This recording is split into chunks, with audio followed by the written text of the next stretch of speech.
दागे दिल्ली से लखनऊ की रोशनी तक, मीर तकी मीर की दास्तान मुगलिया सल्तनत का सूरज ढलान पर था, लेकिन उर्दू शायरी का आफताब नया नया नुमाया हो रहा था। इसी आसमान में एक चमकते सितारे की तरह उभरे मीर तकी मीर, जिनके अल्फाज आज भी उर्दू अदब की दुनिया को रोशन करते हैं। 1723 ईस्वी में आगरा की गलियों में पैदा हुए मीर तकी मीर का बचपन शायरी के साए में ही बीता।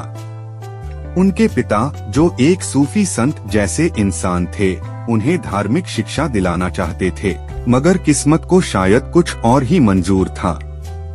कम उम्र में ही मीर को अपने पिता और फिर अपने उस्ताद सैयद अमान उल्लाह के साये से दूर होना पड़ा।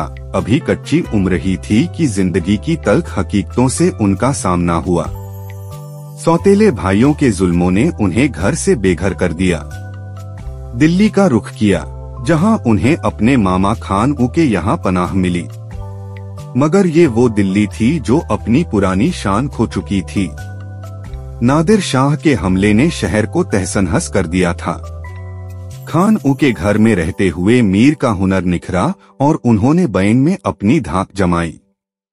लेकिन ये सुकून भी ज्यादा दिनों का मेहमान न रहा। मामा के बेटे ने खान ऊ को उनके खिलाफ भड़का दिया और मीर फिर से बेआसरा हो गए। दिल टूटा हुआ और मायूस होकर वो वापस आगरा लौटे, मगर यहाँ भी किस्मत उनके साथ न थी। रोजी की तलाश में वो भटकते रहे, कभी आगरा, कभी दिल्ली।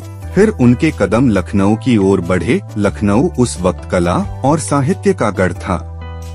नवाब औद्दौला की सरपरस्ती में ये शहर तरक्की की राह पर था, मगर एक अनजान शहर में, गरीबी के साये में, मीर के लिए जगह बनाना आसान नहीं था।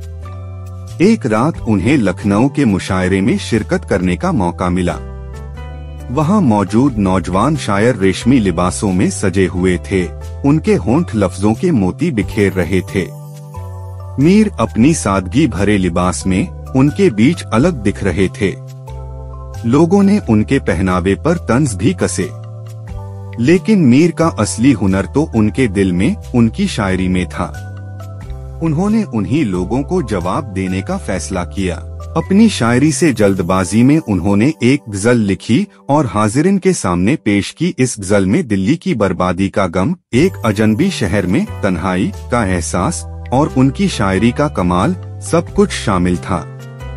उनकी आवाज में ऐसा सोच था, ऐसा अनुभव था कि पूरा मुशायरा खामोशी में डूब गया। जब उनका शेर खत्म हुआ तो तालियों की पूरे हॉल में गूंज उठी। इस रात मीर तकी मीर ने न सिर्फ लखनऊ के शायरों को, बल्कि पूरे शहर को अपनी शायरी से मंत्रमुग्ध कर दिया। वो लखनऊ में ही रहने लगे और बाकी जिंदगी यहीं गुजार दी। मीर तकी मीर की शायरी में इश्क और गम हमेशा अहम रहे।